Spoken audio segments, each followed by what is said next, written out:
Welcome back to Africa This Week. Over the past days, anxiety has escalated as speculation of a major fiscal crisis in Nigeria increases. The coordinating Minister of the Economy and the Minister of Finance, Ngozi Okonjo-Iweala, says there is no such thing. Nigeria is solvent and as a result, there is no cause for alarm. The minister briefed journalists on the above and other important issues concerning the country's economy. The challenge is that we have some drops in terms of our crude oil output, and due to the theft and the smuggling, which everybody is now familiar with. And therefore, like we said before, we have to watch that. And I think Mr. President is taking all measures now to try and curtail this phenomenon. And we as Nigerians must be vigilant and do our share on this issue. I think that is the challenge we face, because that has a direct impact on output, which may also impact revenues. And as you saw yesterday, there's a report that about 17% drop in April in terms of output. So this is a big phenomenon that we are looking at, and we have to watch it. Quickly, let me mention two other important things. We have an external borrowing plan that we have put to the National Assembly as we are required to do.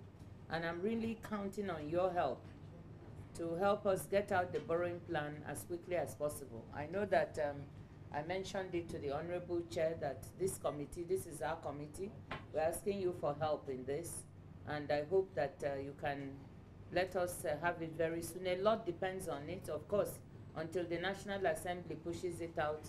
All those who want to assist us with soft credit. If you look at most of the credits in that borrowing plan, you will see that they are mostly soft credits, very low percentage. Some of them are outright zero interest, but with a commitment charge from the African Development Bank and the World Bank. Then we've got the Islamic Bank. All our multilateral donors, the Chinese, Indians, these are all people who want to assist us. And so these resources are very key to our 2012 program. It's a medium-term plan to 2014 that we have submitted for about $7.9 billion, if I recall correctly. 7.9 billion, the DGDMO is there. These credits, per our law, we aim to have very soft credits, so that we aim for credits with an interest rate below 3% and below. So these are really concessional, what we call concessional credits. And they are coming mostly from multilateral institutions, the World Bank, the African Development Bank, the Islamic Development Bank, the AFD, the Agence Française de Développement. Those are some of the agencies involved. Then we've got some bilateral credits from China, India, and they cover a spectrum. Most of them are for very productive investments in agriculture, in water resources, in power, just to name a few, transport. And so that will give you an idea. These are for very concrete things. And there are one or two, education and health are also very important in those credits. And we are also looking to support the strengthening of governance within the country, especially at state level. And many of them are directed at states to help them strengthen on-the-ground work in those sectors that I mentioned. In a country with a population of around 167 million, putting a roof over every head has proven to be extremely challenging for Nigeria.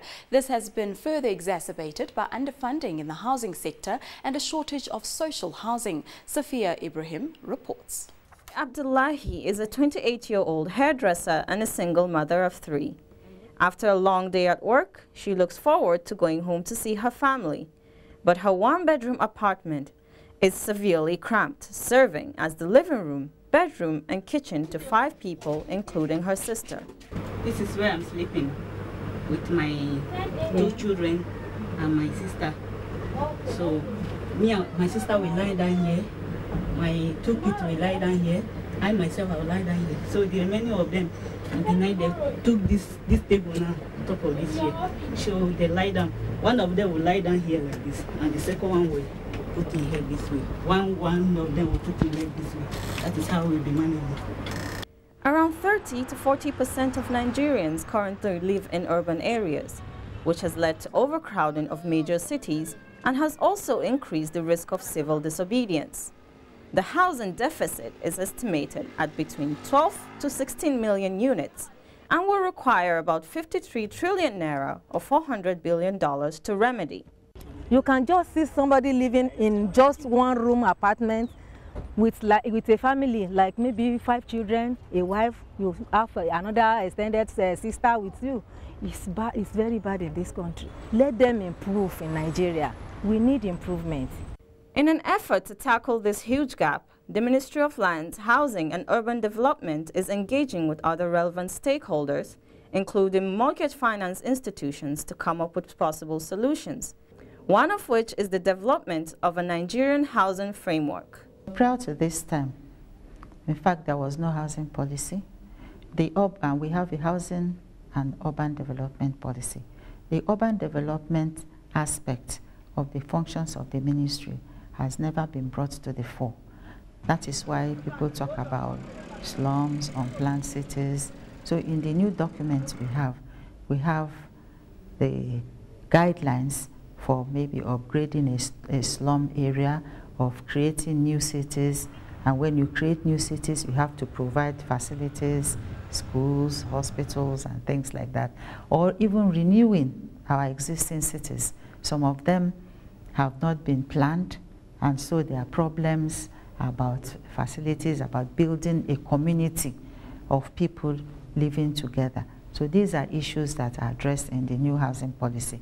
The lack of access to housing finance, high rent costs set by unregulated landlords, and the seasonal increase in building material costs are some of the challenges making home ownership a pipe dream for many. Annual rents can be as high as 2 million naira or $12,600 for a 3-bedroom duplex in the Federal Capital Territory. Mortgage financing in Nigeria, because of the high interest rate, it is as if it is non-existent, because you have to reduce the mortgage financing to a single digit, and you can only do that by leveraging on free funds from the private sector, from the government resources, like the pension fund that is long-term, as the coordinating minister said. And the institutions should also know that this is just to address this issue and to reduce the cost of the housing, the acquisition of the houses, the materials of the houses, and the financing of the houses, so that at the end of the day, both the mortgage, that is the cycle of ownership or renting, will be reduced to a level where our people can afford. Nigeria's housing framework may still be in its infancy stages, but already faces the Herculean task of resolving a mounting housing problem in a country where rapid urbanization places cities' resources under additional pressure on a daily basis. The key test will be whether mortgage finance institutions find a way to work with government to meet the 53 trillion naira deficit that currently exists in the system. Safia Ibrahim, CNBC Africa, Abuja, Nigeria. The World Bank publication Living Through Crises shows how global shocks affected the poorer, more vulnerable and less visible populations in developing countries. Rasmus Heltberg, Senior Social Development Specialist at the World Bank, dissected the anatomy of survival. You know, there's a lot of focus about what crisis, food, fuel, financial crisis, what it does to businesses, to the private sector, even to governments. But there's not a lot of focus on what these crises do to poor and vulnerable people. So what we want to achieve is to call attention to the extreme hardships that the poor live under, especially when they're hit by these massive crises that we've seen in the last few years and that we are still seeing, frankly. This is still ongoing.